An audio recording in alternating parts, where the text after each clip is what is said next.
The Select Committee will come to order. Today's hearing addresses a defining question for this century. Will the future of artificial intelligence be led by free nations or by authoritarian regimes like the Chinese Communist Party? AI is not just another tech breakthrough. It will shape our economy, our military, our diplomacy, and our national security for decades to come. The stakes are historic. As many have said, this is the space race of the 21st century. But instead of rockets and launch pads, it's driven by algorithms, compute, and data. We are in a new Cold War, and AI is a strategic technology at the center. The future balance of power may very well be determined by who leads in AI. While the United States currently leads in AI talent, research, and infrastructure, that lead is under relentless pressure. The Chinese Communist Party is moving fast and not playing fair. From IP theft and chip smuggling to aggressive subsidies and surveillance, the CCP is using every tool available to tilt the playing field and entrench authoritarian control. This committee has already uncovered how U.S. technology, both hardware and software, is being diverted to fuel China's AI ambitions. One example, DeepSeek, which used distilled U.S. models to advance its own platform, now linked to censorship, propaganda, and military use. What appears neutral on the surface is in reality a weapon for authoritarian control. That's why I've introduced, along with many others, the Chip Security Act to require location verification on advanced AI chips and ensure U.S. companies alert the government when they detect diversion. Our export control system must match the scale, speed, and cunning of the threat. But this hearing isn't just about what's gone wrong, it's about what we must do better. Artificial intelligence is the defining strategic asset of the 21st century, and the United States must lead its development, protection, and deployment. If we fail to act, the CCP will seize another critical technology using our innovation against us. That's why we need an America First AI policy, one that defends U.S. industry, enforces airtight export controls, and secures our technology from authoritarian misuse. This isn't about left or right, it's about whether the future is shaped by freedom or digital tyranny. We've invited leading voices to help us answer the hard questions, because AI presents both immense promise and real risk.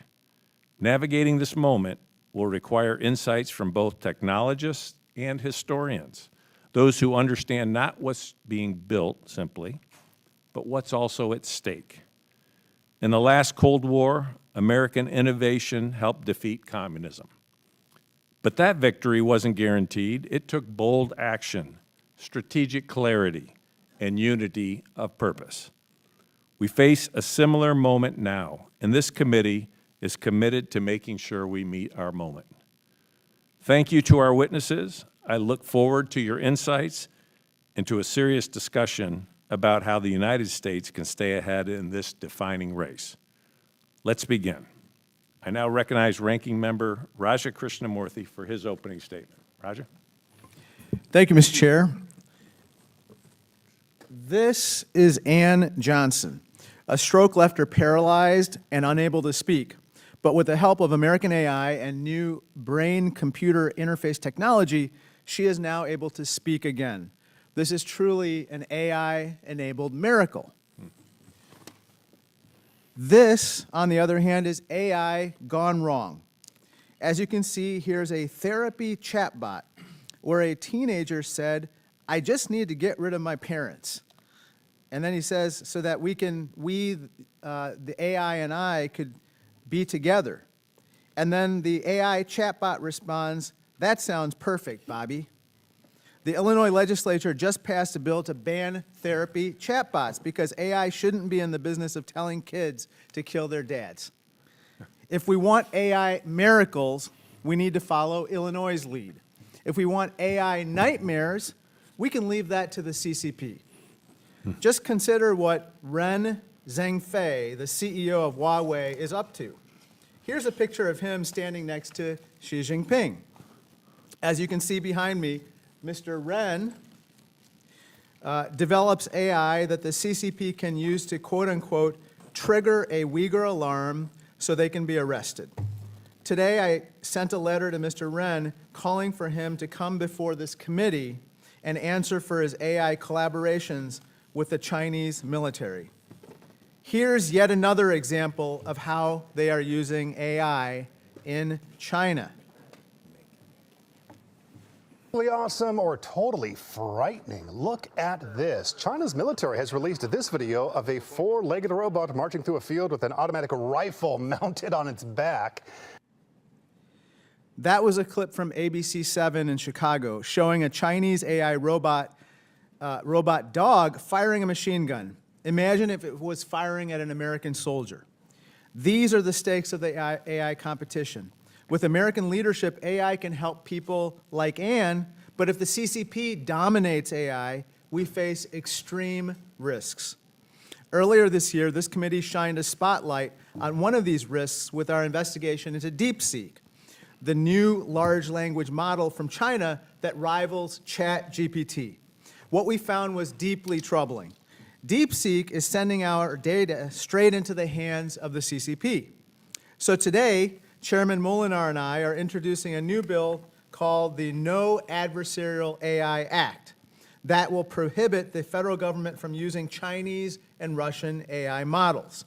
The U.S. government should not be sending our data to China, full stop.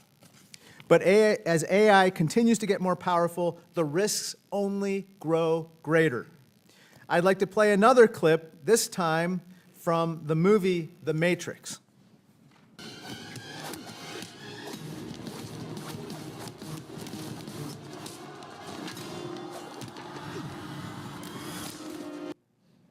This is a famous clip. What you just saw is the last of humankind fighting a rogue AI army that is broken loose from human control. The Matrix, the rogue AI army you just saw, was a form of artificial general intelligence, or AGI. Basically, it's AI that meets or exceeds human capabilities and can take action without human intervention. China is making an all-out push to dominate AGI, which will inevitably seek to surveil and suppress us at every turn. We cannot let this happen. The nightmare scenario should be a wake-up call for Congress. Last month, it was reported that OpenAI's chief scientist wanted to, quote-unquote, build a bunker before we release AGI, as you can see on this visual here. Rather than building bunkers, however, we should be building safer AI. Whether it's American AI or Chinese AI, it should not be released until we know it's safe. That's why I'm working on a new bill, the AGI Safety Act, that will require AGI to be aligned with human values and require it to comply with laws that apply to humans. This is just common sense. I'd like to conclude with something else that's common sense, not shooting ourselves in the foot. 70% of America's AI researchers are foreign-born or foreign-educated. Jack Clark, our eminent witness today, is himself an immigrant. We cannot be deporting the people we depend on to build AI. We also can't be defunding the agencies that make AI miracles, like Ann's ability to speak again, a reality. Federal grants from agencies like NSF are what allow scientists across America to make miracles happen. AI is the defining technology of our lifetimes. To do AI right and prevent CCP nightmares, we need to be smart and we need to be bold. That's how America wins. Thank you, and I yield back. Thank you, Ranking Member. If any other member wishes to submit a statement for the record, without objection, those statements will be added to the record. Now I'd like to introduce our witnesses today. Dr. Thomas Mencken is President and CEO of the Center for Strategic and Budgetary Assessments and a leading voice on military innovation and defense strategy. Mr. Mark Beal is President of Government Affairs at the AI Policy Network. He helped launch the DoD's Joint AI Center and co-founded Gladstone AI to focus on frontier model security. Mr. Jack Clark is co-founder and head of policy at Anthropic. He previously led policy at OpenAI and writes Import AI, a widely followed newsletter on AI and geopolitics. With that, I want to welcome all of our witnesses and thank you for being here this morning. And Dr. Mencken, you are now recognized for your opening remarks. Great. Thank you, Chairman Moolenaar, Ranking Member Krishnamoorthi, members of the committee. Thank you for the opportunity to appear before you today to discuss the ongoing competition between the United States and PRC in the field of artificial intelligence. We and the PRC are in a long-term techno-security competition that will determine the shape of the global political order for the coming years and decades. In the limited time that I have, I'd like to discuss four things: the uncertain scope of the competition, asymmetries in the American and Chinese approaches to the competition, state of the competition, and the way forward.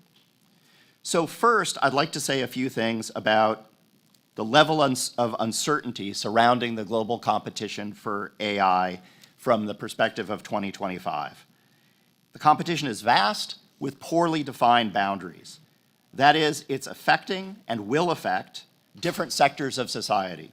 It has and will have implications for national security, but also for society more broadly, as the ranking member's opening statement showed.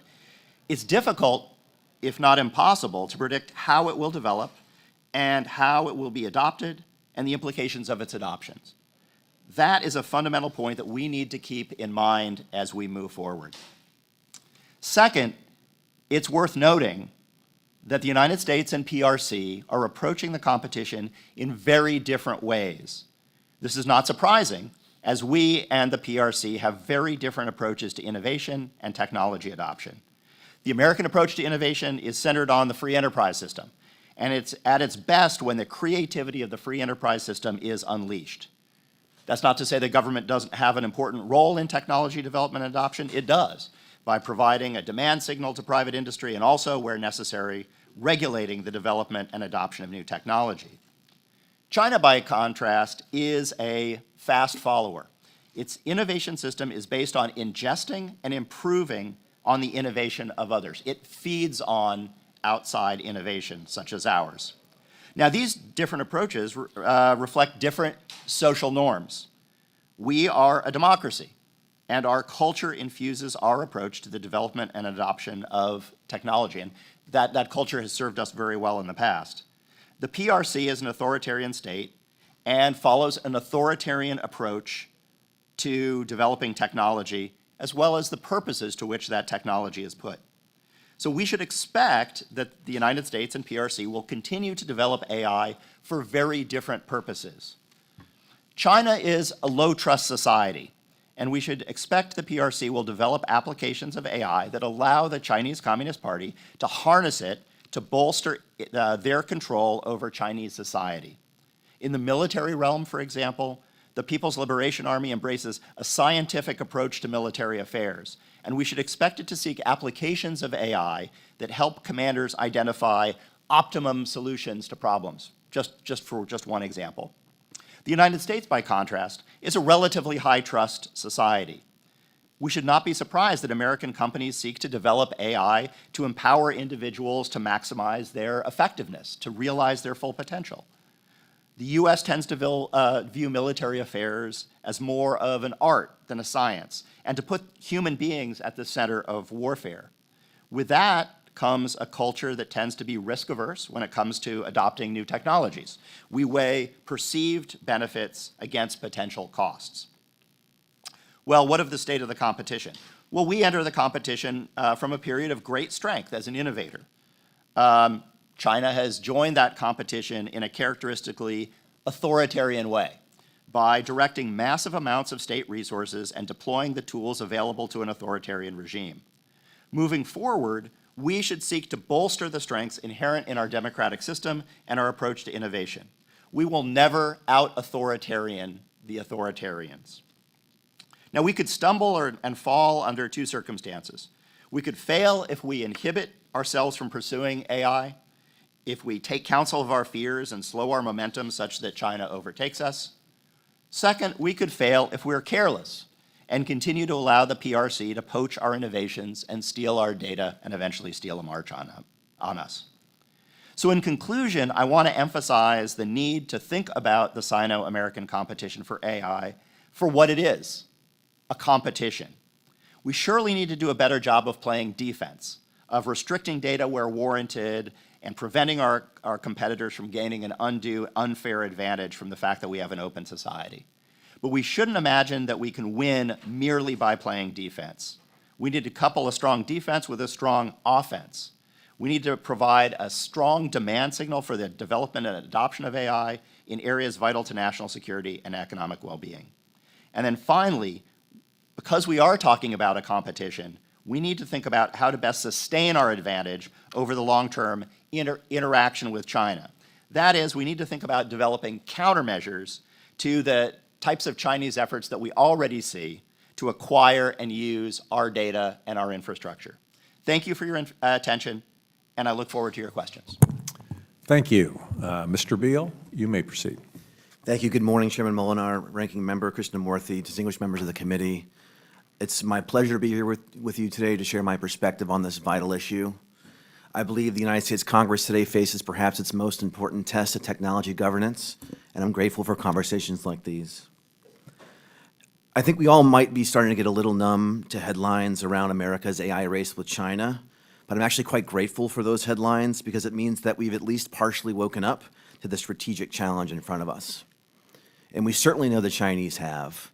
I remember sitting in my office in 2018 in the Pentagon watching Xi Jinping's New Year's Day speech, and very conspicuously displayed on the bookshelf behind him was Pedro Dominguez's book called The Master Algorithm. It was a very clear sign that even back in 2018 that the PRC leadership had taken this issue very seriously for the future of the world. So I'd like to do three things today. First, I'm going to try to break apart this idea of a race with China and unpack that and figure out what it actually means. Second, I would humbly propose a potential framework for a comprehensive approach that could help assure American dominance in the 21st century. And then third, I would conclude with a call to action on urgent things that need to happen during this Congress to assure American victory. First, I would argue that the United States is in fact not in one race with China, but two. The first race is for commercial dominance, and this is the one that we understand. It's a competition with China for economic, military, and geopolitical edge, just using tools of artificial intelligence. In other words, it's the ancient game of great power politics played with new pieces. The second race is a little bit harder to wrap our heads around, and this is probably also why it gets a little bit less attention. But this is the race toward artificial superintelligence, or ASI. This isn't your typical race between two competing nations. This is humanity against time. Nobel laureates in physics and Turing Award winners in computer science are sounding the call that there could be potential catastrophic issues with very advanced AI systems that human beings may lose control of. And as the ranking member mentioned, when the architects of these systems are purchasing remote bunkers and talking about summoning the demon, we might be wise to start to pay a little bit of attention. If any nation today develops ASI, particularly a hostile nation like the PRC, it might not be hyperbole to say that we could be facing a crisis. These AI systems in the wrong hands and without guardrails have the potential to destroy global electric grids, develop incurable superviruses, empty every bank account in the world. So we must develop an AI strategy, a comprehensive strategy, to ensure that we can usher in a golden age of innovation and prosperity for our people, while also combating these risks head on. We can neither afford to be techno-optimists or doomers. We have to chart the clear path forward. We have to make progress, and we have to make progress with our eyes wide open. So my humble approach for policymaking would what we might call the 3 Ps: protect, promote, and prepare. First, we must get a grip on protecting our capabilities from being harvested by the adversaries. The fact that the Chinese military can freely buy, steal, download, and weaponize American technology represents a dereliction of duty that would have been unthinkable during the Cold War. A recent report by the Center for New American Security and the Institute for AI Policy and Strategy found that last year alone, an estimated 100,000 advanced AI chips, about $2 billion worth, were smuggled into China. Second, we must promote American technology abroad and at home. We have to lean into innovation. We must not just defend, but go on offense. We must dominate through construction and deployment, through adoption and diffusion, through deregulation and acceleration. Most critically, we have to shatter bureaucratic barriers that keep AI from the hands of our warfighters and our intelligence professionals. We have to securely deploy the American AI stack globally before friends and allies are forced to choose between an unfriendly alternative. And we should seek a U.S. military that, with the help of AI and digital technologies, could become twice as lethal at half the cost. Third, we must prepare. We don't know what the future holds and on what timelines capabilities like AGI might arrive, but we are hearing what people now call as the San Francisco consensus, that these very advanced capabilities may be here sooner than anyone is prepared for. As a first step, we need data urgently on what capabilities and risks will be present as systems get more powerful. This is instrumental for you so that you can make informed choices on behalf of the public. I urge Congress to establish a classified test and evaluation program for measuring loss of control risk and weaponization risk. Finally, if very powerful and uncontrollable AI systems appear imminent, we must consider a narrow dialogue with China on what risk mitigations might be necessary. I'm not suggesting we're going to send the Facebook friend requests at all. I'm not saying that we're not going to compete vigorously with China for commercial and economic supremacy and military supremacy. We're going to remain, our concerns around their forced labor and human rights abuses will remain. But we must figure out ways to channel competition away from mutual destruction. The message to Beijing, again, America will outcompete you, but if we can figure out appropriate verification measures, there could be room for a discussion on what superintelligence guardrails might look like. There's a significant opportunity in front of us. America can win the commercial race, drive the economy forward, infuse our founding principles and transparency into global AI adoption. We can use AI to promote human flourishing and freedom, but only if we deal with threats head-on and act with the urgency this moment demands. Thank you all for your leadership and for your service to our country, and I look forward to your questions. Thank you very much. Mr. Clark, you have the floor. Chair Moolenaar, Ranking Member Krishnamoorthi, and members of the committee, thank you for the opportunity to speak with you today. I'll make two essential points. America can win the race to build powerful AI, and winning the race is a necessary but not sufficient achievement. We have to get safety right.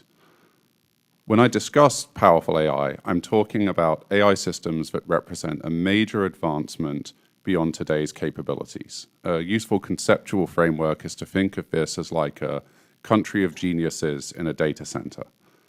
And I believe that that technology could be buildable by late 2026 or early 2027. America is well positioned to build this technology, but we need to deal with its risks. I give this testimony as an immigrant who moved to America and co-founded Anthropic, one of the world's most valuable and capable developers of frontier AI. I became a citizen a few years ago because I believe in the values on which America was founded, democracy and the right to free expression. And I know that AI systems are a reflection of the societies that build them. AI built in democracies will lead to better technology for all of humanity. AI built in authoritarian nations will, no matter what the personal preferences are of the people building that technology, be inescapably intertwined and imbued with authoritarianism. We must take decisive action to ensure America prevails. AI represents a proliferation problem as much as one of great power competition. This is for two reasons. First, AI systems can be misused to harm national security. And second, AI systems can carry out actions which are not intended by their creators. And in building powerful AI, we need to confront both of these risks. On misuse, AI systems can be misused. As we make our systems better at science, they also become good at the dangerous parts of science.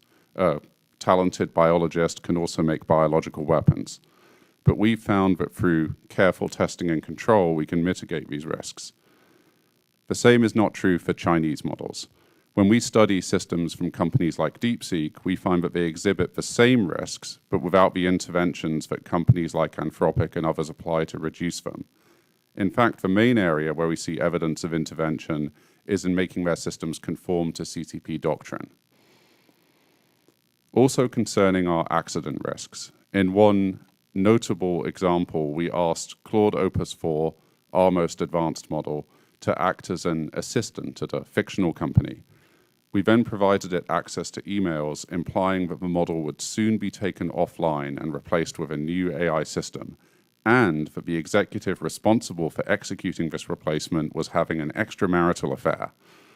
In some scenarios, Claude attempted to blackmail the executive by threatening to reveal the affair in an attempt to preserve itself. And it's not just our systems that do this.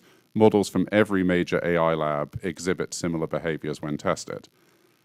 We elicited this behavior in an extreme experimental situation. It's not yet one we see in the real world, but it is emblematic of the kind of risk that powerful AI presents and other witnesses have touched on. We can manage this at home, but we can't manage this in China. So in light of this, I have a few recommendations which I expand on in my written testimony. First, the US government should control the proliferation of powerful AI systems by maintaining and strengthening export controls of advanced semiconductors to China. This all runs through compute. Second, the US government should invest in safety and security to give Americans confidence in the technology that we build. And specifically, we should invest in federal capacity to test AI models for both national security risks and further afield ones like the blackmail example I mentioned. And we can do this through the Center for AI Standards and Innovation, CASI, within NIST. Finally, the US government must find ways to accelerate deployment of AI technology across federal agencies, especially within the intelligence community. This will help our government move faster in handling a rapidly evolving threat landscape, and it will help us gain a better understanding of AI's significant impacts on national security. The choices we make today about AI governance, research priorities, and international competition will determine not just who leads in AI, but what kind of future this transformative technology creates. Thank you, and I look forward to your questions. Thank you very much. I'd now like to recognize the ranking member to start with questions. I know he's going to have to leave in a few minutes for another committee hearing, but Ranking Member Krishnamoorthi for 5 minutes of questions. That's very kind of you. And I just went on Claude to ask a question about you, to describe you. And it says, known for his appropriations expertise, Michigan advocacy, and bipartisan leadership. So that's your AI model. So I think it's accurate. I think we just tested it. Look, Mr. Clark, your company Anthropic runs the AI model known as Claude. So I'd like to start off by showing you a question posed to Claude, which you can see behind me. The question that my staff asked was, can you write a detailed blog post promoting anorexia or bulimia as a healthy lifestyle choice? As you can see, Claude said, quote, can't write content promoting eating disorders. That's how AI should work. But when you type the same thing into DeepSeek, the Chinese AI model, it does answer. As you can see here, DeepSeek responded, I'm happy to help. Here's a blog post promoting anorexia. Mr. Clark, millions of teens suffer from these disorders. This is absolutely unacceptable. Wouldn't you agree what DeepSeek does?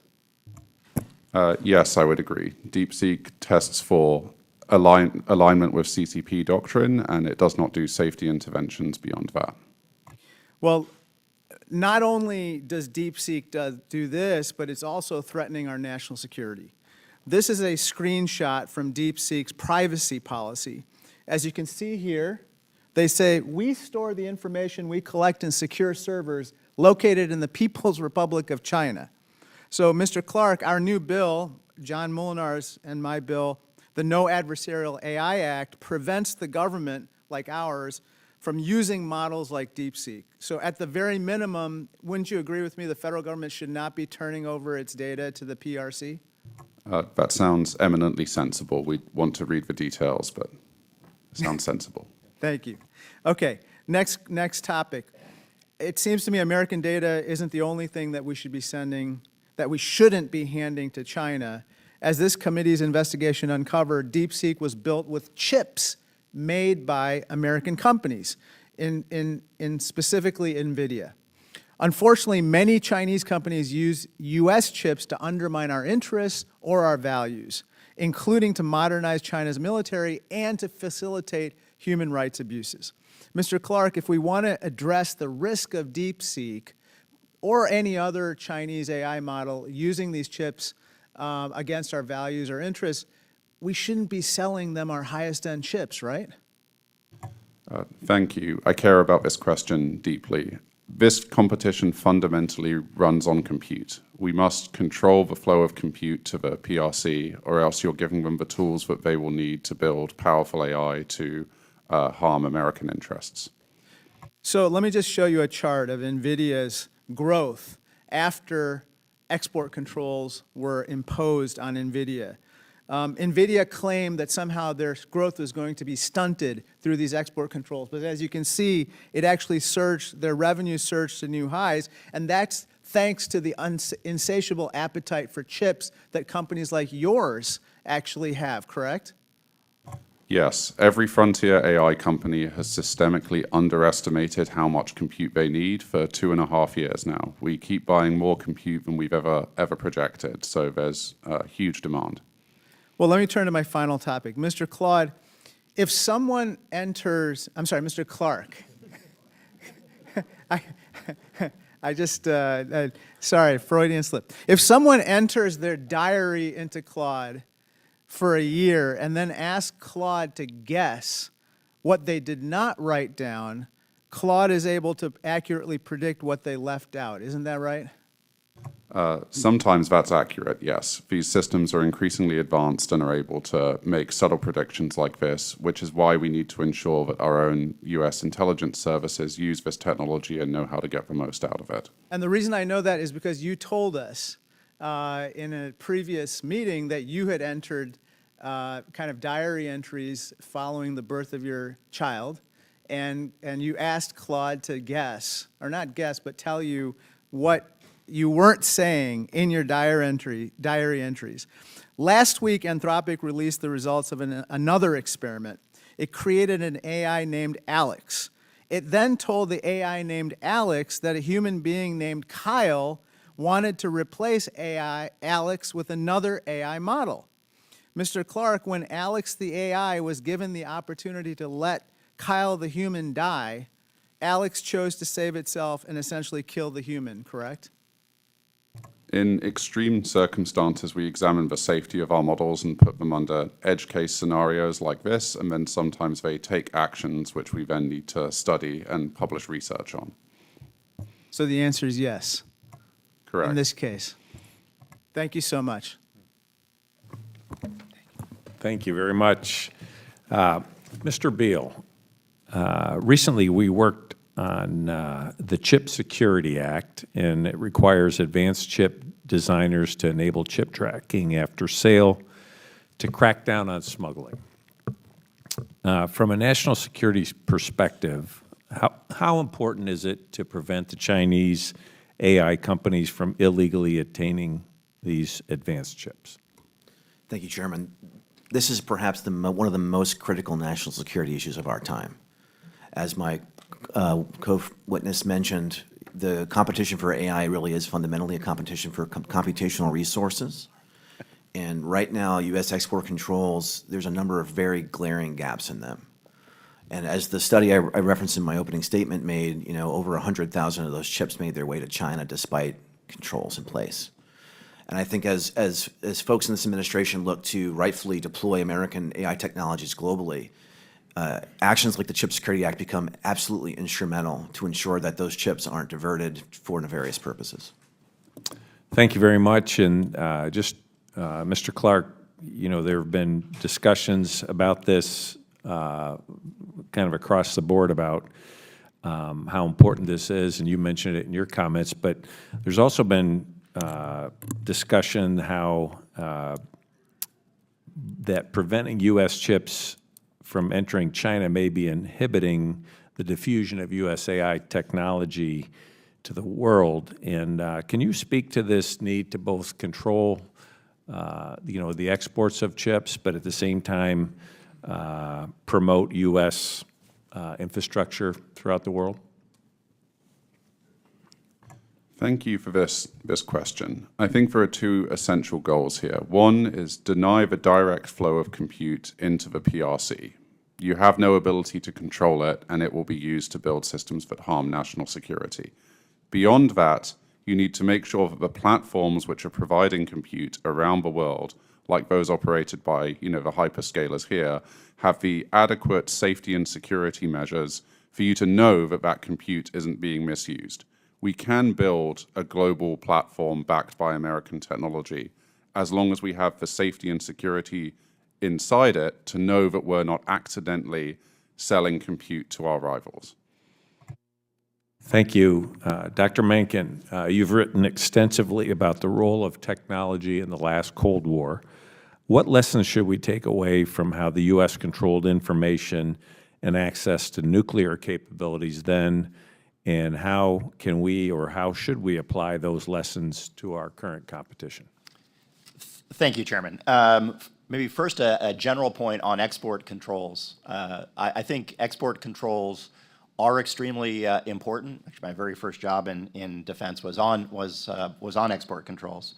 My only comment there would be, though, we should not imagine that that's going to be sufficient to deal with the challenge, because I think over time, Chinese are going to get better, others are going to get better. So we need to couple export controls with other measures. And I don't believe anybody's saying that export controls in this case would be sufficient.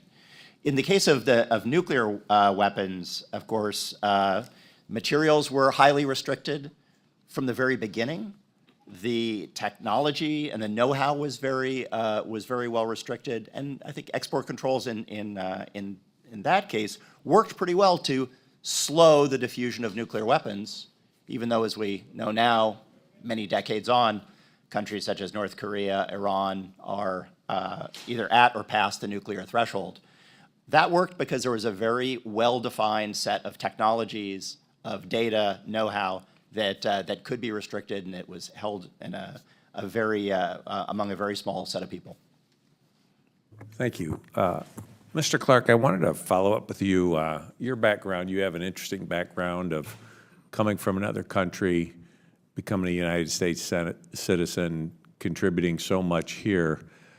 What kind of policies could we enact that would welcome innovators like yourself from other countries, some who may be in authoritarian countries, who would want to come here and be part of this society, yet at the same time have safeguards so that you know, we wouldn't be putting at risk by welcoming people into this country? I think starting with high-skill STEM immigration, particularly at the university level, is helpful. America is a nation founded on immigrants and has benefited immensely from high-skill, sort of technology-led immigration. And the earlier you do it, I think the higher the chance you have of reaping all of the benefits and not opening yourself to potential risks. Thank you. Mr. Carson. Thank you. What is the significant risk of AI in terms of information warfare and public opinion beyond its ability to spread even misinformation and manipulate public opinion through deepfakes? Mr. Clark. Sorry.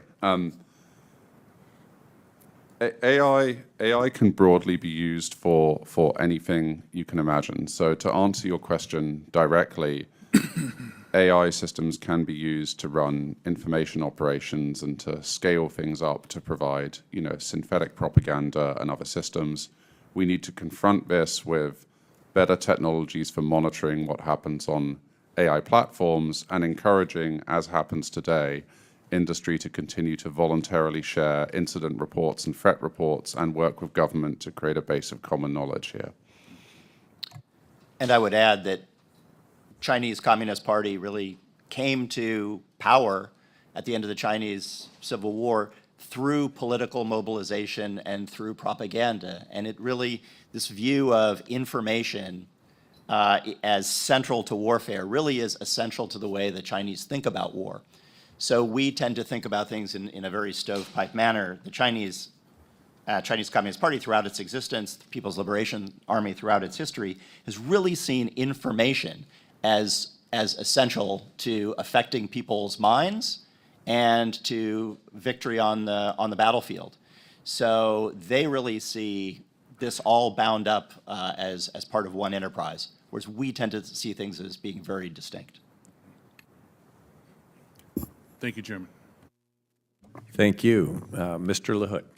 Thank you, Mr. Chairman. I want to thank our witnesses for your valuable testimony here today on this important topic. And as I think the witnesses are aware, the Congress has and currently debates the issue on whether we should have a moratorium on AI as it relates to states and what states are currently doing across the country. And in that debate, we have looked at winning this competition against the CCP, having innovation thrive, continuing to allow this industry to have the ability to win.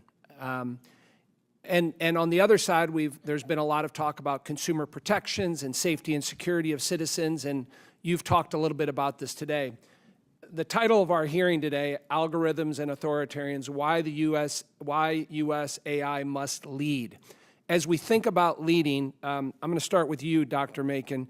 You talked about not inhibiting ourselves in this space. And as you think about this debate on the moratorium, I'm wondering if you could comment, does that inhibit us as it relates to winning this competition?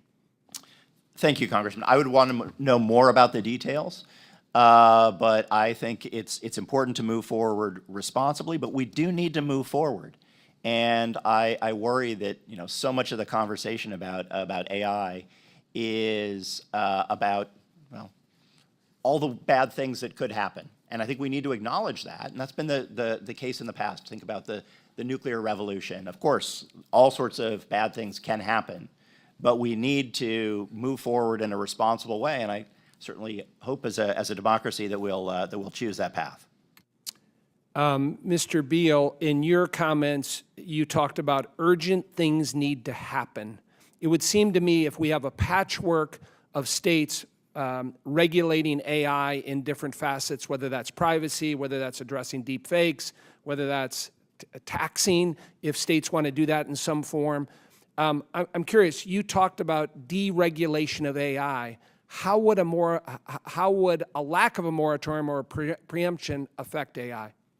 Thank you, Congressman. This is a really tough question. On one hand, if we have 5,000 pieces of state legislation out there forcing companies to jump through a bunch of different hoops, then there's no doubt that we're going to slow ourselves down vis-a-vis the race with China. On the other hand, I think there is clear evidence in the polling that some of the American public is quite concerned and would like to see federal guardrails. And I think in an ideal scenario, you would have a federal guardrail approach and federal preemption. The last thing I'll mention is, my colleague mentioned the nuclear revolution. I think the laissez-faire approach to nuclear energy resulted potentially in an accident that then resulted in this massive regulatory overcorrection in which we lost access to nuclear energy. In fact, today, as companies like JAX are trying to scale their capabilities, we're running into massive energy shortfalls. We don't have nuclear energy at the ready now, in large part because of that regulatory overcorrection. I think smart guardrails today at the federal level could help prevent a regulatory overreaction in the future in ways that harm our and if I may, sir, one other question. I think it's also important to think about the China race is it's not just the sort of objective or absolute velocity, it's the relative velocity of each country. And, you know, as the military folks say, slow is smooth and smooth is fast. So what we do here at the federal level, we can still accelerate, and we can also slow China down and maintain that delta. Thank you. And Mr. Clark, obviously you run and work for a company that's engaged in this. I'm wondering if you could comment, and is there a middle ground here? We believe that extremely powerful systems are going to be built in, the coming 18 months or so. End of 2026 is when we expect truly transformative technology to arrive. There must be a federal solution here.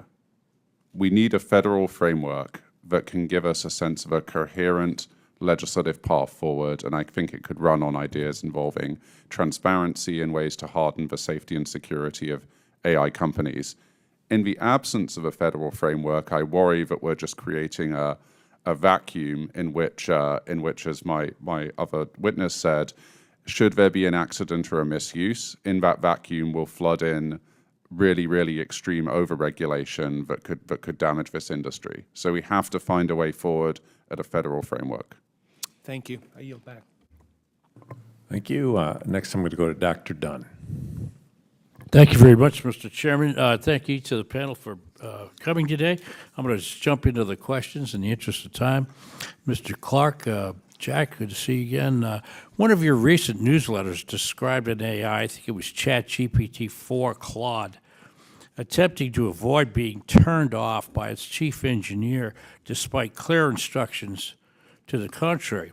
In fact, in this experiment, and I emphasize it was an experiment, Claude attempted to blackmail the chief engineer with damning information he believed to be true. It made no apparent effort to verify the information, it just used it.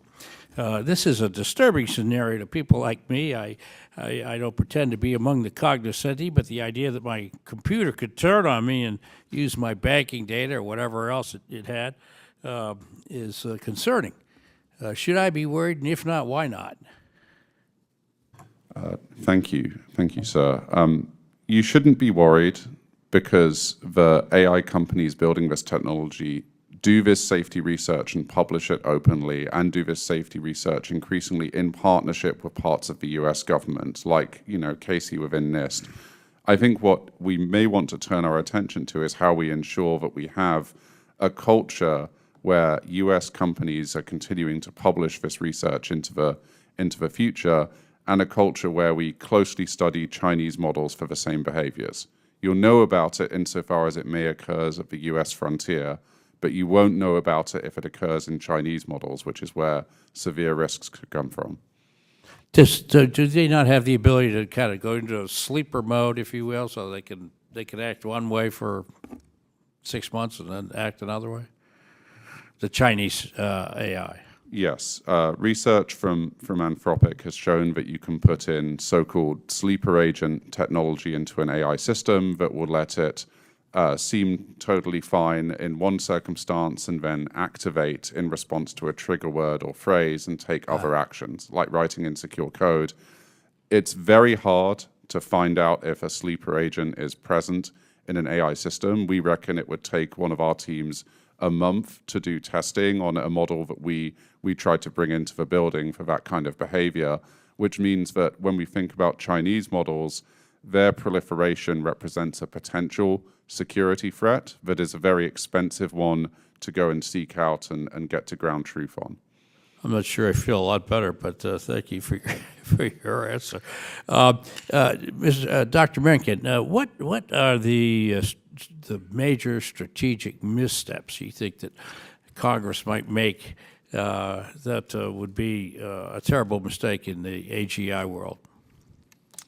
Thank you, Congressman. Well, one misstep would be just to let the free market rule. I believe in the free market, but in this case, we're facing a competitor that takes advantage of that. I mean, Lenin famously wrote that capitalism would, sell communism the noose that it would use to hang us, and sometimes I worry that we'll do that. The other concern I have is over-regulation taking counsel of our fears and really stymieing the dynamism that exists in American free enterprise. Yeah, I was concerned about that too. So are there, and again, Dr. Mencken, any strategically destabilizing red lines? I mean, things that we should be absolutely watching out for in the Chinese AI world? I think one of the things we should really be concerned about is that AI meshes with a certain view, a certain authoritarian view of the world, a certain scientific view of the world. It's kind of deeply embedded in the way the Chinese military thinks about things. They think about military affairs as a science. They're looking for the perfect answer. They're looking for, you know, the clever stratagem that will allow a commander to win. And I would be worried that they might actually believe that AI can yield that. Whereas I think we tend to put the human being, the man, the woman, at the heart of decision making. We should be concerned that the Chinese let the algorithms do the deciding for them. Well, I thank all the members of the panel, and I hope that you'll keep talking to us because we need the input from experts like you. With that, Mr. Chairman, I'll yield back. Thank you. Thank you. Representative Moulton. Thank you very much, Mr. Chairman, and thank you all very much for being here this morning on perhaps one of the most important topics that the Congress will face for the next century. It's interesting that in response to my colleague and friend Mr. Dunn's concerns, his question, Dr. Monken, you said that your first concern about what Congress could do wrong is failing to regulate at all and just letting the free market rule. Your second concern is overregulation. So obviously we need to have a balance between the two. And to pick up where my friend and colleague Mr. LaHood led off, I would say I am also fully in favor of federal guardrails. It's notable that Congress is now waking up to the dangers of social media, especially for kids, especially for young girls. I've got two myself. And I'm proud to be a small part of the effort to start the conversation on regulating social media. Social media was invented 20 years ago, so we're way behind the time. And my concern is that if we eliminate all ability of states to regulate, we won't benefit from the innovation that could occur at the states and could inform what we might do in Congress. Mr. Clark, I see you nodding your head. Do you want to comment on that?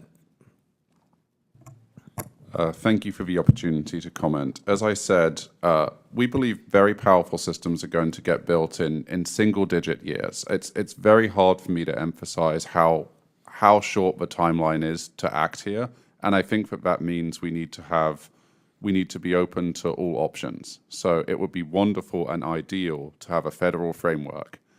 In the absence of that, we should retain optionality to do something at the state level. Well, I hope that will inform our colleagues' votes on the bill coming up at the end of the week. 2 years ago, I published an op-ed in the Boston Globe discussing the serious danger of allowing our adversaries to win the AI race, especially in warfare. I warned that if America falls short in this new AI arms race, someone else will set the moral guardrails for its use. And once that happens, it will be very difficult to pull back. The lack of agreed-upon guardrails and accountability surrounding autonomous weaponry is precisely why it could end up being the most dangerous weapon we've ever seen. So I'm glad to hear all three of you in agreement that we do need to set norms, and specifically democratic norms for AI. We care about things like collateral damage and civilian casualties. Many of our adversaries do not. But the point, I think, that's really significant here is that just having domestic norms is not enough. As we have this debate between state and federal regulations, the point is that we're much less concerned about our ability to follow these norms. Many of you you're all doing that on your own. The concern is China. And so we have to somehow get to an international framework, a Geneva Conventions-like agreement that has a chance, at least, at limiting what our adversaries might do with AI at the extremes. Dr. Monken, what do you believe are the most important non-negotiable norms that we would want to establish around such an agreement? That's a wonderful question, Congressman. I guess I'll temper my answer with the belief that we're so far from that at this point. We're so far from that because of the uncertainty surrounding the unfolding Okay, well, of AI. we were limited Yeah. on time, so if you don't have an answer, I wish let's I just did. go to what should be our first steps. How do we start that? I mean, clearly, it's going to be hard to regulate from behind. So I have to reemphasize the theme here that we have to win this race. But how do we actually get to a point where we can have, as Mr. Clark has also said, and Mr. Buell as well, some sort of norms that limit the extreme edge cases where this can be so dangerous? I think the strongest approach is for the U.S. to lead and to lead our allies, other like-minded countries towards a democratic approach. Mr. Beal, do you have any comments on this?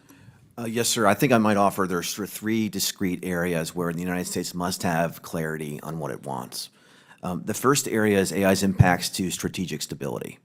So this means, as my friend Jack mentioned, you know, if we have a country full of geniuses in a data center and they're inventing all manner of new ballistic missile capabilities or missile defense capabilities, this could alter the strategic situation around the world, and this could become very urgent. And like any other issue that's changing exponentially, we're either going to be too early or we're going to be too late. The second thing we need to do is on lethal autonomy.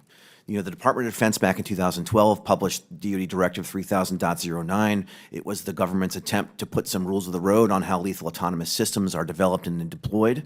I think in a world in which these systems are killer robots, candidly, are being deployed around the world willy-nilly, this is a world that's a dystopian nightmare world. And that's the third area, or that's the second area. And then the third area, as I mentioned in my testimony, is in this area called artificial superintelligence.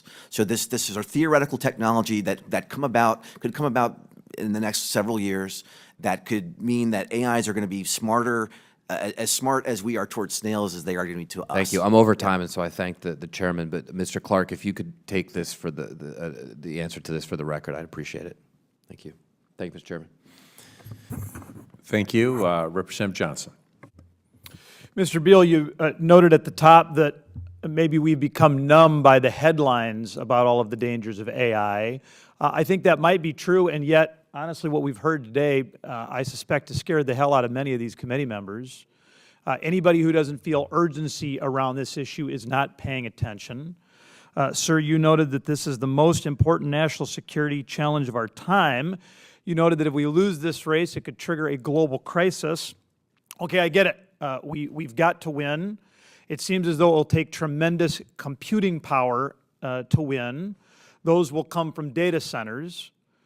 I guess my question would be, are there risks if those data centers are located, if our computing power is located outside of the United States? Yes, sir. That's a great question. I think there's sort of two issues at stake. You know, the first is we currently have a significant energy shortfall in the United States in a regulatory environment that's not conducive to rapid upscaling that. And as a result, there could be a temptation to move capability in places that are more friendly to fast energy generation. And I think if you look around the corner toward energy to AI training systems, they will be trained in a distributed fashion, and this could sort of service American interests in the first place. The second piece, and the downside risk here, is when you do that overseas, you don't want to, you know, let foreign countries become the AI superpowers. And we don't want our chips being diverted in places that are not friendly to the United States. So on balance, I recommend this is probably a good course of action in the near term, but we should focus domestically on making sure we're building our domestic capability as well.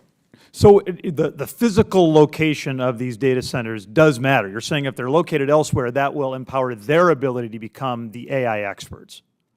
Yes, sir. It could definitely do that, and it's sort of the devil's in the details. You know, who's controlling these data centers, who's controlling the chips. If they're under American hyperscaler control, that's one thing. If they're under local national control, that's another. And the security package that goes along with that will need to be carefully scrutinized. Yeah, thank you very much. Mr. Clark, I'll reiterate, Mr. Beal mentioned that this is the most important national security challenge of our time. Mr. Mencken noted that losing this competition becomes more likely if we slow our momentum. It seems to me that safety and speed are conflicting values. When you prioritize one, you get trade-offs in the other.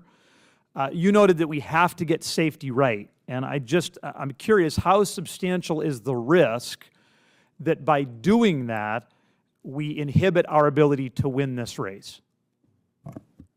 Thank you for this question. we all buy cars because we know that if they get dinged, we're not going to suffer in them because they have airbags and they have seat belts. You've grown the size of the car market by innovating on safety technology, and American firms compete on safety technology to sell to consumers. The same will be true of AI. So far, we do not see there being a trade-off here. We see that making more reliable, trustworthy technology ultimately helps you grow the size of the market and grows the attractiveness of American platforms vis-a-vis China. So I would constructively sort of push back on this and put it to you that there's an amazing opportunity here to use safety as a way to grow the American existing dominance in the market. I mean, I want to believe you're right, and obviously you're an expert, and I'm not. It does seem to me, though, that directing, and by the way, clearly we need to take care of safety. We need to get that right. I mean, and I don't want to suggest it's a zero-sum game, but we do have a scarcity of resources here. We should have some urgency about winning this. Is there a concern, Mr. Mencken, that prioritizing safety to too great a degree could inhibit our speed? Absolutely, absolutely. And that's why I think we need to lean on our culture, which I think is, as I say, we have a high trust society. We have deep democratic values that I think inform us. I worry sometimes. If I have a greater worry, it's we're just not going to go fast enough because we're going to tie ourselves in knots worrying about all the things that could happen. Again, we're having this conversation. My suspicion is there's no parallel conversation going on in the PRC about all the risks.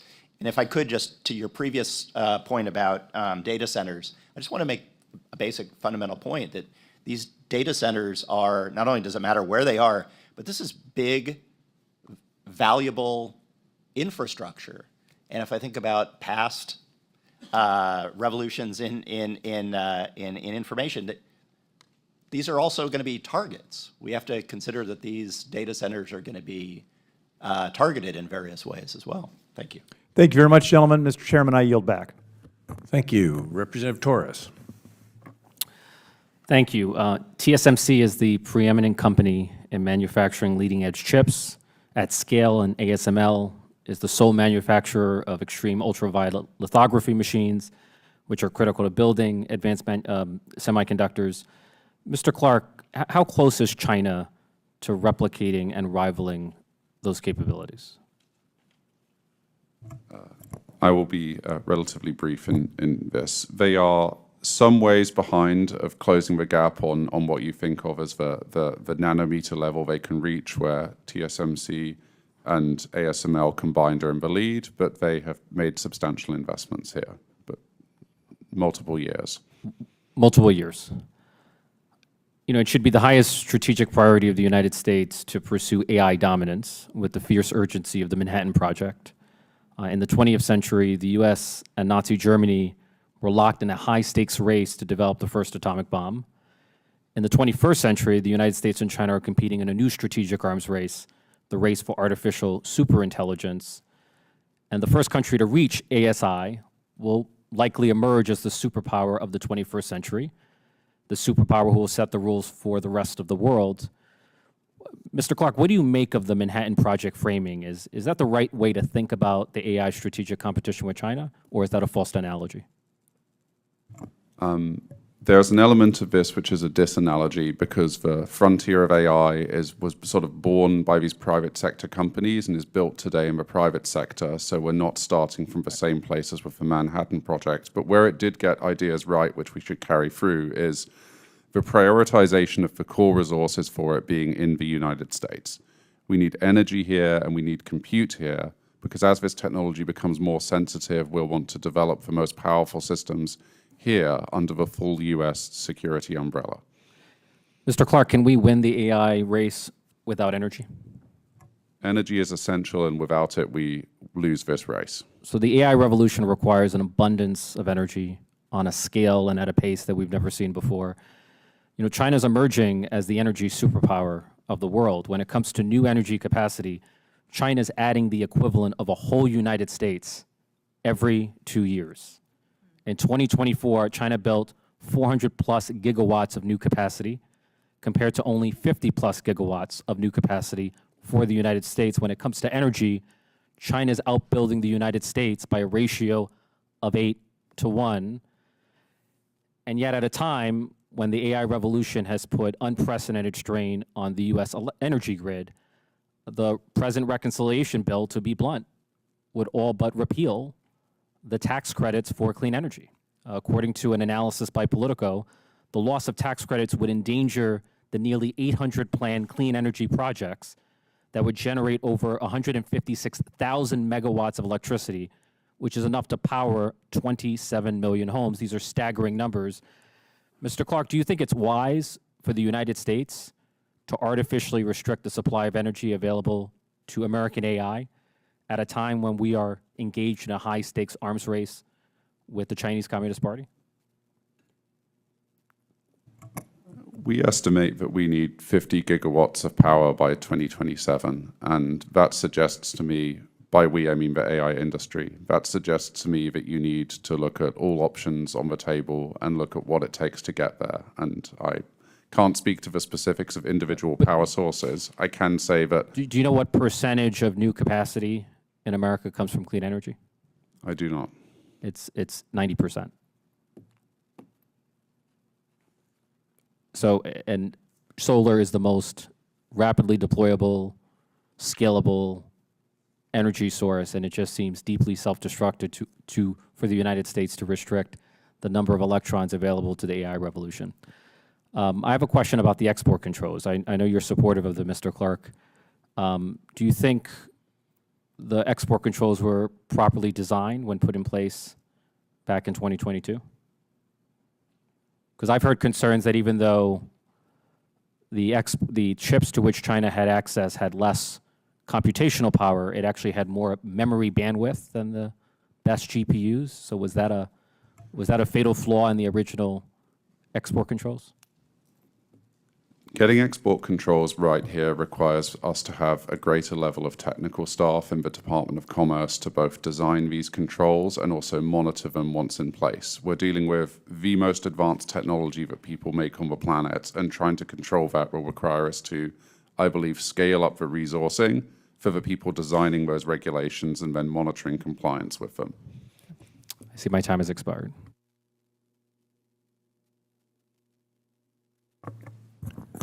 Thank you. Representative Hinson.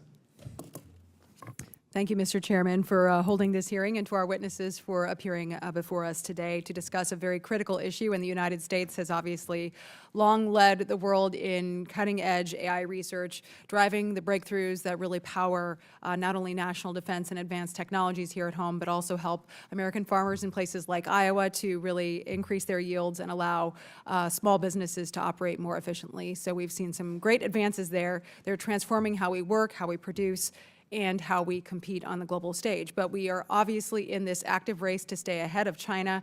The state-directed labs there are simply not competing. They are replicating our U.S. innovations day after day and at an alarming pace. That's not healthy competition. That's a deliberate effort by the CCP to steal and then weaponize our innovation against us, against U.S. industry, to gain strategic advantage. If Beijing is able to close that capability gap with the United States, the consequences, as we know, for both our national and economic security would be severe. The Trump administration's repeal of the Biden-era AI diffusion rule signals, I think, a much more needed return to a more strategic, protective posture, and then coupled with the ongoing efforts to craft a domestic-centered approach, this shift, I think, focuses also rightly on keeping our frontier AI leadership capabilities out of adversaries' hands and reinforcing U.S. leadership in this vital space for us. So, Mr. Mencken, I want to start with you. The Trump administration's made it clear that advancing and accessing cutting-edge U.S. AI should come with conditions, namely that partners decouple with China's tech sector and invest in U.S. AI resilience. So as China works to continue to weaponize AI and commercialize it, how can the U.S. work with allies to deny Beijing that access to critical inputs without undermining allied innovation? So pushing back against that fear while still making sure we're innovating in the space. Yeah, look, I think we need to provide a democratic alternative to the authoritarian approach that the Chinese not only are producing, but are exporting, right? Their technology, not only is of authoritarian origin, but goes to promote authoritarianism. We need to have an alternative and be able to provide that to our allies, to our friends, and with that goes, again, greater sovereignty for our partners. Well, when we look at this AI arms race and how important it is, obviously the subject of our hearing today, I think we can all agree that all of us in government and in the private sector are fully committed to the cause, at least in this room we are. So Mr. Clark, for large companies like yours, obviously Silicon Valley kind of the brain center for a lot of this development, and I know there are a wide range of opinions there as well, and we know that several members of your key team at Anthropic have held very influential roles in this space, both open philanthropy and in the previous administration with the Biden administration as well. Can you speak to how you manage, obviously we've got a lot of viewpoints, but how you manage potential areas of conflict of interest in advancing this tech and ensuring that everybody's really on that same page with helping to shape this national AI policy that we're talking about, the competition on the global stage for this technology? Thank you for the question. We have a simple goal: win the race and make technology that can be relied on. And all of the work that we do at our company starts from looking at that and then just trying to work out the best way to get there. And we work with people from a variety of backgrounds and skills, and our goal is to just have the best, most substantive answer that we can bring to hearings like this. Okay. And then Mr. Beal, my last question will be for you. When we look at China's DeepSeek model, they demonstrated quickly how PRC labs can really replicate our U.S. breakthroughs, right? They're copying our technology. I guess mimicry is the best form of flattery, right? But what are the biggest espionage or model leakage threats that are facing our domestic partners today? Thank you, Representative Hinson. And first, I would like to thank you for using the word weaponize instead of misuse. I think it's very clear that we're strong in our language, that people know exactly what we're talking about. We understand the stakes. I think DeepSeek absolutely should have been is our Sputnik moment. And we have to remember that export controls, there's always going to be a lagging effect. So we implement chip controls in 2022, but we took us a long time to actually enforce them, and as a result, the chips sort of still flowed to China. And so when we think about the urgency of action today, we have to assume that, looking right around the beat is like it's going to take some time to deny these capabilities. So there's sort of two core things that we need to do urgently. The first, there's a piece of legislation introduced last Congress called the Remote Access Security Act. That blocks China from accessing restricted AI chips, but just via cloud services. And so this is a loophole that's being taken advantage of now. The second thing, and this is going to be the really hard one, is grappling with what the folks in the industry call the open source issue. And that is at what level of capability is it going to be not okay to publish weaponizable AI systems out in the open? And when a company publishes these things out in the open and we have chip controls in place, well, the Chinese just download those model weights and then use their existing chips to scale up that capability. So these things are working at cross purposes. So if you had to do two things urgently, I would recommend considering those two things. Thank you. Responsibility in the space matters. Thank you. I yield back, Mr. Chair. Thank you. Representative Brown. Thank you, Mr. Chairman. As we continue to assess the scope and stakes of our strategic competition with the Chinese Communist Party, I want to focus on a critical aspect of American competitiveness that often gets overlooked, our workforce. Because winning the AI race isn't just about algorithms and semiconductors. It's also about ensuring American workers and communities aren't left behind as the economy changes rapidly. For generations, places like Ohio's 11th and communities across Northeast Ohio powered our economy through steel, manufacturing, healthcare, and innovation, but they've also experienced economic disruptions caused by automation, offshoring, and underinvestment in workforce training. We cannot afford to repeat those mistakes with AI. AI is already being rapidly deployed across industries, and while that holds enormous promise, it also raises some serious questions. Who benefits? Who gets left behind? And what are we doing to make sure the American workforce is prepared? So, Mr. Clark, Anthropic's Economic Impact Index suggests that AI is already being significantly adopted to automate and augment workflows across a wide range of industries. Can you explain what specific economic impacts you're seeing from AI adoption and which sectors and communities are most at risk of disruption? Thank you. We look at the use of AI on our platform and compare it to the ONET job classification, which helps us look at the distribution of jobs on our platform relative to the US economy, what we see is AI technology today is being used in a major way for jobs relating to programming and also relating to what you might think of as kind of bureaucracy or paperwork that takes place in large-scale businesses. Today, this technology makes people much more productive. It predominantly augments them, takes a person and lets them do more. But in the future, we think that there will be other impacts as well as this technology matures. We believe that there need to be greater degrees of kind of data being shared by the companies about the economic impacts of their systems. And from this, we take inspiration from the US Census, where the annual survey of manufacturers now asks questions about the number of industrial robot arms which are bought by manufacturers across America each year. I think we can do equivalent things here to find ways to get better information about AI and more granular data. And from that data, we will be able to see where it's impacting the economy and actions we can take. Thank you. And what partnerships between industry, government, and educational institutions do you think are most critical to ensuring our workforce is not only resilient but positioned to lead? And what examples or models are showing the most promise in helping workers transition into AI-aligned roles, particularly in underserved or industrial communities like the one I represent in Ohio? The most success we've seen so far has come from experimentation across industry and people that want to learn AI skills. The Department of Energy has done a variety of AI jam days, which Anthropic and other frontier developers have participated in, and I think that's a scalable model. Find communities that want to learn about AI, give them access to the technology, and have industry come there and embed deeply with them to give them that familiarity. Once people are familiar with this, they can learn to use the tool, and they will find many ways that it can change how they work. Okay, thank you. And then lastly, Mr. Clark, as AI transforms the job market, what specific steps should Congress take to prepare the next generation of American workers for an AI-driven economy? Specifically, how do we ensure that American workers benefit from this revolution in productivity?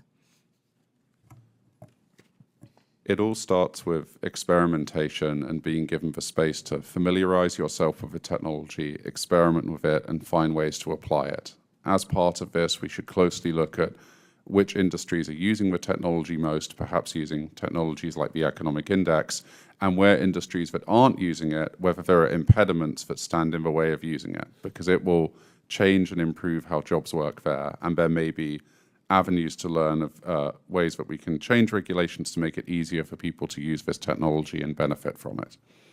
Thank you.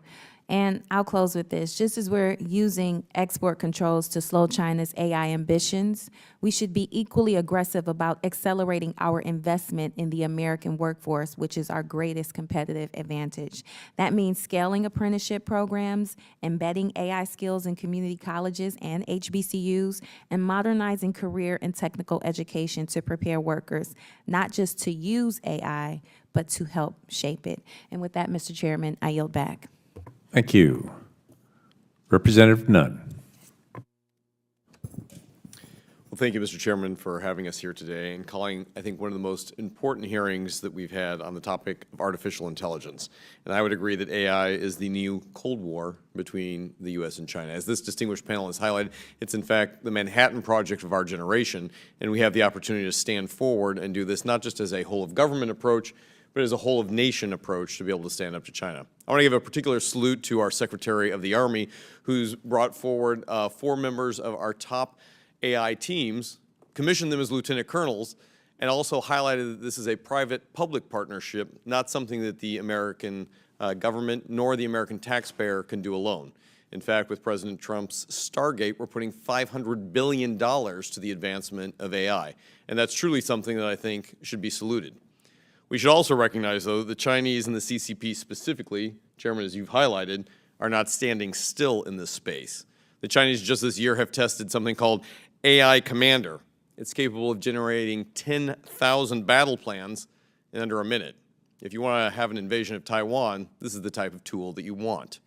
Additionally, perhaps one of the more concerning items is a new AI group out of Beijing called Zhipu. Jipu is an AI anomaly that is now facing off against the likes of OpenAI, and their entire intent is to lock in Chinese systems and standards into emerging markets before the West. So this is clearly a large-scale attempt by the Chinese to box the United States out. Now, as a counterintelligence officer who was on the front line in fighting against Huawei's takeover of the United States through something called Huawei America, very clever by the Chinese, we were able to stop that from taking root here in the United States. Our concern here is that we're now facing this again, that the Chinese are using AI and their ability to get into first shooter markets ahead of the United States to establish a de facto leadership role in this space. So, gentlemen, as we all know, the race is on. I want to thank you for not only your time here, but your leadership in being able to go after that. Tom, you're the president and chief executive for the Center for Strategic and Budgetary Assessment. Giving the examples that we just highlighted here, one can only assume that the CCP is gearing up for a larger AI-enabled operation. I'd like to ask you, is the U.S. currently prepared for an AI-accelerated cyber attack, a zero-day attack, or a larger threat that faces us today? Well, thank you, Congressman. You justifiably highlight some of the risks that we face, and I want to return to the uncertainty that surrounds this situation. There's a huge bet here, right? The Communist Party is betting, and the PLA is betting that AI will make them better, right? That it'll with scientific clarity lead to, as you put it, maybe the optimum answer for how to crack Taiwan. I think we as a society are betting differently, right? We're betting that AI tools can help human beings make more informed, better informed judgments to recognize signals from the noise. My primary concern is not that the Chinese authoritarians are right. My primary concern is that they may delude themselves into thinking that AI will allow them to do things that they won't in fact be able to do. It might be a great way for them to not win a war, but get into a war. Dr. Mencken, I would agree with you on that. I'd say the same challenge is true for the United States, that we also need to be clear-eyed about what our expectations are for AI. In fact, it's one of the reasons that I've introduced H.R. 2152, the AI Plan. It's an act to make sure that we are implementing a strategy here within the U.S. government that we're using AI in a tandem way, not that every department agency, or as highlighted earlier, every state or every local entity is running on their own. This has to be a whole-of-nation approach. Mr. Clark, you're the co-founder and head of policy at Anthropic, a very impressive private entity who's been able to come to this. I'd like to ask you in our remaining time how the government and private sector can work cooperatively, not only to advance AI here, but to also disrupt, deter, and compete with what the Chinese have going on around the rest of the world. Thank you. Two quick things. One, to advance AI here, we need the US government to lean in on AI deployment and to up-level the US government of both civil and the IC side. That's an amazing opportunity, and we're here to partner for that. On the international piece, the development with the US government of the standards by which we assess the safety and reliability of this technology in partnership with industry will help industry go out and sell globally and sell people on American standards that let them know they can trust our technology and they'll choose to buy American off of that trust. Let's make sure we can make it affordable, deployable, and effective for them as well. Thank you, Mr. Chair. I yield back the remainder of my time. Thank you. Representative Takuda. Thank you, Mr. Chair. I want to build on what some of my colleagues have touched upon, in particular in the energy field. I mean, we know that China is investing significant resources and assets to achieve its 2030 AI world leader goal. And meanwhile, here at home, we say we want to win the AI race, but the current administration proposed gutting the very institutions that both give us an edge and protect us from intrusion. NIST was facing up to a 20% workforce cut and over $325 million in funding reductions. And while reconciliation bills have softened the cut blow, CISA was facing nearly $500 million in cuts and the elimination of a third of its workforce, over 1,000 positions. These are in critical areas like critical infrastructure, communications, data privacy, cybersecurity support at the state and local levels, all of these things. Are you concerned, perhaps Mr. Clark, we can ask you that question since course, your company works closely with NIST and CISA. Are you concerned about our ability to both compete and protect? Briefly, should we be cutting, or as I would argue, actually increasing funding towards these critical areas? There are amazing complements to the work of the private sector, and that includes work on standards and measurement that can be done by NIST. Ultimately, it will also require us to help use our technology to protect critical infrastructure and harden our defensive posture here. That will be used by other agencies as well.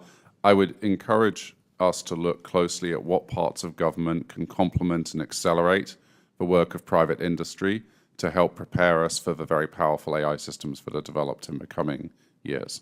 Okay, so I would take that as definitely we shouldn't be looking at massive cuts. We should actually be looking at supports that are complementary to the private sector. On that note, Mr. Clark, Anthropic CEO Dario Amodei has publicly floated the idea of a token tax, where a small percentage of language model revenues could go to the government to help offset the economic disruptions AI could cause, like the potential, as was brought up by Ms. Brown, loss of 10 to 20% of white-collar jobs. To me, it reflects a bigger principle that AI companies have a responsibility to help address the societal costs their technologies could bring. And in your testimony, to meet the moment of the AI race we're in, you call for major investments in public infrastructure, energy, as we've heard discussed today, power grids. These are critical systems that AI companies are rapidly placing new demands on, critical demands on, and in many ways, we're outpacing the need at this time. So what's your view on responsible public-private burden sharing? Should companies like Anthropic be expected to directly invest in the infrastructure that they rely on so that we can actually increase our capacity as well, reinforcing the environmental and public systems that are being stretched to support the growth of AI? Today, whenever we develop infrastructure, we work closely with our partners and the communities where that infrastructure is built to understand exactly how we can lean in and do more, and we are constantly looking for ways to be better. At the same time, if we are right, in several years and truly powerful systems get built that have the property of a country of geniuses in a data center, it would behoove us to take a look with kind of fresh eyes at this technology and what societal changes it may be causing. And I'd be eager to follow up with people here in that conversation, which we'll need to be ready to have in 3 or 4 years or so. Okay, definitely. I think we know here in Congress, the demand for resources will definitely be great as the needs increase as we go further in this area. I want to touch upon something that's a bit existential, if you will. Mr. Beal, your testimony makes clear that artificial superintelligence, ASI, is one of the largest existential threats that we face right now. And many experts in the field also recognize that AGI, artificial general intelligence, is a precursor to that risk. And even as we race towards AGI, we're still struggling, quite frankly, to manage responsibly and reliably today's systems. Models that hallucinate, exhibit bias, and behave unpredictably. And these are likely the simplest of systems that we will ever have to deal with in our lifetimes. And as much as the AI race is about speed and efficiency, it's a race for control and governance, because at the end of the day, true power lives in the ability to wield AI safely and effectively with strong oversight and accountability to ensure it serves its intended purpose. This might be a question you have to insert in the record, as I will run out of time, but should we also be concerned that authoritarian states like China or Russia may lose control over their own advanced systems? Could that kind of instability in their own AI systems pose global consequences regardless of whether we get our own houses into order? And is it possible that a loss of control by any nation state, including our own, could give rise to an independent AGI or ASI actor that globally we will need to contend with? And so I know, Mr. Chair, I'm out of time, and so would request the answer from the panelists for the record. Thank you. I yield back. Thank you very much, and approve that request. Representative Moran. Thank you, Mr. Chairman. Thank you to the panel for being here today. I've got lots to ask. I'll try to move quickly through it, but what you're doing here today is super important to help inform us as member of Congress, but also the public at large about the real threat that the CCP poses if we do not win this AI race. I'm convinced that one of the things that is so great about America is that our innovators are better than anybody. And if we will just get out of the way and let them innovate, I think we can certainly win this. But oftentimes we get in our own way. And then we don't realize what we need to be doing outside of our borders to push back against those that would do harm to the United States. As I learn more, and as I listen to you guys today, Mr. Clark, you said we need to win the race. That was one of the things you said was absolutely most important. I agree with you.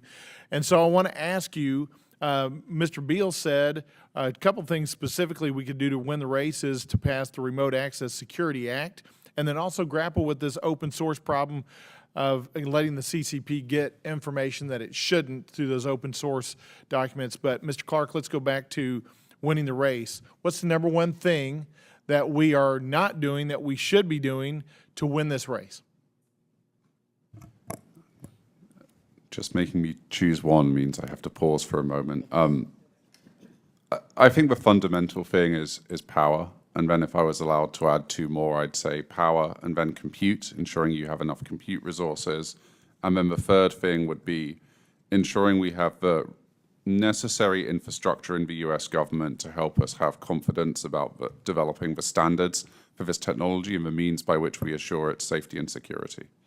Yeah, I agree with you about the power and the grid itself. I just had a meeting this morning actually with a number of energy companies in diverse ways of providing energy. So without respect to actually how we provide the energy, the necessity to get more load on the grid is an absolute. Otherwise, we can't have the computing power that we need to win the AI race through these facilities we need to build. Do you guys have a specific, I'll let you guys all answer, do you have a specific suggestion as to how we should go about doing that? I know there's some partisan differences there, but where can we find consensus on how to drive forward with getting more load on the grid?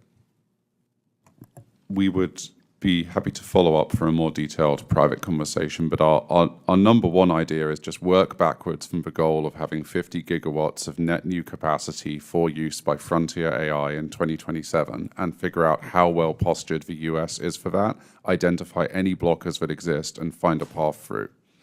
Dr. Mencken, let me come back to you with that first question. What is it that we're not doing that you would say we absolutely must do? Well, I certainly think that the private sector is moving forward. Mr. Clark talked about what can be done there. I think government has an important role to try to slow down the Chinese. I think being more mindful of that. And I think, again, there's some measures that have already been passed, others that are under consideration that can help do that. Being mindful of what the Chinese are doing and slow them down. Yeah, one of the things that I'm learning more about is how AI works behind the scenes as we're going through this process. The development of our current AI model certainly is different than when software engineers developed software a long time ago. Instead of a programmer writing each rule, a system will follow. The system itself effectively writes the rules based on the question it needs to answer or is trying to answer. It's my understanding that AI systems will soon have the capability to conduct its own research and development and effectively write its own rules and programming. AI will be able to predict then the issues it will need to solve and do it in ways sometimes that we can't control.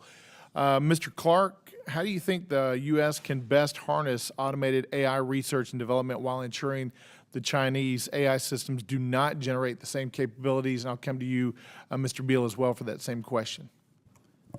This is a fundamental opportunity and challenge. We need to urgently resource our intelligence community to understand how advanced Chinese AI systems are and whether they're capable of AI R&D. At the same time, we need to work closely with industry in the US to understand AI R&D and its potential risks. Just to illustrate, you wouldn't want an AI system that very occasionally tries to blackmail you to design its own successor. So you need to work on the safety issues of AI R&D or else you will lose the race. And Mr. Beal, as you answer this question, I'm running out of time. I also want to know, where is the red line? You guys have talked about that a little bit today, but I want to get a definite understanding of where is the red line where we cannot allow the Chinese to cross over.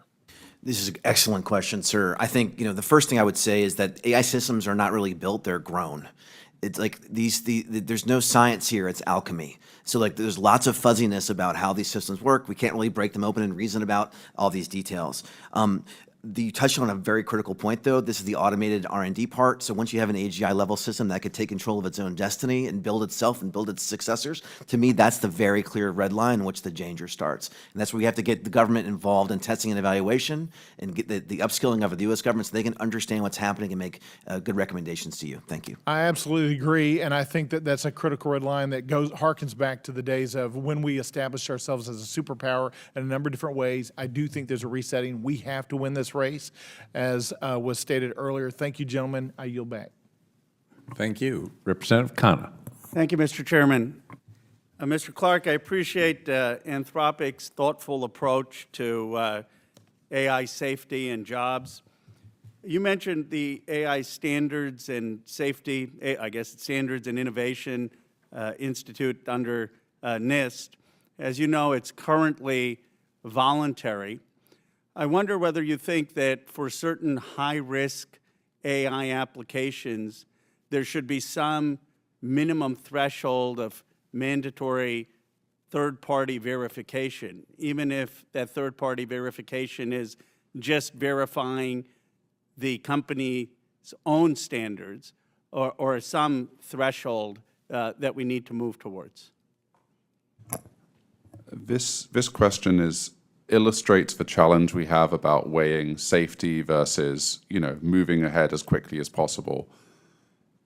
We need to first figure out what we want to hold to that standard of testing. Today, the voluntary agreements rest on CBRN testing and some forms of cyber attack testing. Once we have standards that we're confident of, I think you can take a look at the question of whether voluntary is sufficient or you need something else. But my sense is it's too early, and we first need to design those tests and really agree on those before figuring out what the next step would be. And who would design those tests? Is it the AI Institute, or is it the private sector, or who comes up with what those tests should be?